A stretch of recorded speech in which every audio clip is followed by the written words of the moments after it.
ခုနှစ်သားသမီးမိတ်ဆွေများအားလုံးပဲမင်္ဂလာပါမိတ်ဆွေများအတွက်ကျွန်မကဘေးရင်ရတရားနဲ့ပတ်သက်တဲ့အကြောင်းအရာတွေလောကီပညာနဲ့ပတ်သက်တဲ့အကြောင်းအရာတွေကိုတင်ဆက်ပေးနေတာပဲအမြဲတမ်းတင်ဆက်ပေးနေတာဖြစ်ပါတယ်ဒီနေ့မှာတော့ဗောနော်ခုနှစ်သားသမီးမိတ်ဆွေများအတွက်ဂမ်ဘီယာလက်ဆောင်ရတရားအစီအလေးကိုပြောပြသွားမှာပဲဖြစ်ပါတယ်အဲ့ဒါလေးကတော့မိမိစီကိုငွေလေးအလုံးလိုက်ခဲလိုက်ဝင်လာစေမိဂမ်ဘီယာအစီရင်ဖြစ်ပါတယ်အခုဒီအစီရင်လေးရတော့ဗောနော်ကျမတို့3လပိုင်း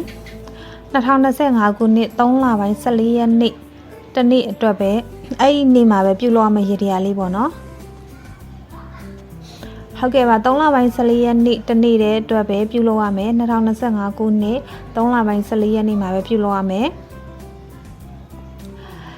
ပြုလုပ်ရမယ့်ရတရားမှာဘာလို့လိုအပ်မလဲဆိုရင်လက်ဖက်လိုမယ်ဖျောင်းနိုင်တစ်တိုင်းလိုမယ်ပြီးတော့တောက်တော်ကြီးတစ်ခွက်ပေါ့နော်ကျွေးပကံများတစ်ချက်လိုမယ်ပေါ့နော်ကျွေးပကံများတဲ့ကိုလက်ဖက်6ပုံတီပုံလိုက်ပါပြီးပြီဆိုရင်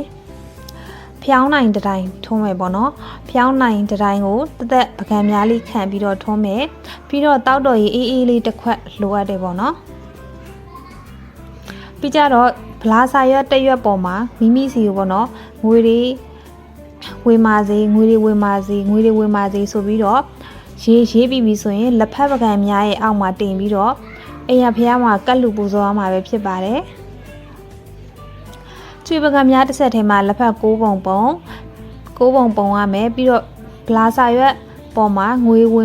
တွေဝင်မာစေဆိုပြီးတော့3ခေါက်တီရေးပြီးပြီဆိုရင်လက်ဖက်ပကံရဲ့အောက်မှာအဲ့ဒီစာရွက်လေးကိုထည့်ရမယ်ပေါ့နော်ပြီးပြီဆိုရင်ပကံများအသေးတစ်ချက်ပေါ်မှာစီမီထွန်းမှာပြီးရင်တောက်တော်ကြီးတစ်ခွက်ကတ်လူရမှာပေါ့နော်အဲ့ဒါကတော့2025ခုနှစ်3လပိုင်း14ရက်နေ့တနေ့တာပဲပြုလုပ်ရမှာပဲဖြစ်ပါတယ်အဲ့ဒီနေ့တနေ့ပဲပြုလုပ်မှာပေါ့နော်ပြုလုပ်ရမည့်အချိန်လေးကတော့မနက်9နာရီခွဲရနေပြီးတော့9နာရီအတွင်းမှာပြုလုပ်ရမှာပဲဖြစ်ပါတယ်ဟုတ်ကဲ့ပါဤသို့ပြုလုပ်မဲ့အချိန်မှာဆိုရင်ပေါ့နော်မိမိကကိုလက်တန်းစင်ရမယ်ငါးပါးတီလာခံယူရမယ်ပေါ့နော်တီလာယူပြီးပြီဆိုမှတန်တန်ပြက်ပြက်နဲ့ဖျားစင်ရှိမှထိုင်ပြီးတော့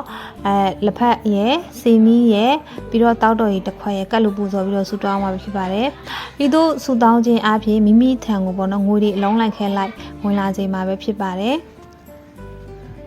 ဟုတ်ကဲ့ပါခုနှစ်သားသမီးမိတ်ဆွေများအားလုံးပဲငွေတွေဒီချက်မကတိုးဝနိုင်ကြပါစေငွေတွေဝင်နိုင်ကြပါစေငွေကြီးအခက်ခဲများကြမှာလဲကြော်လာနိုင်ကြပါစေ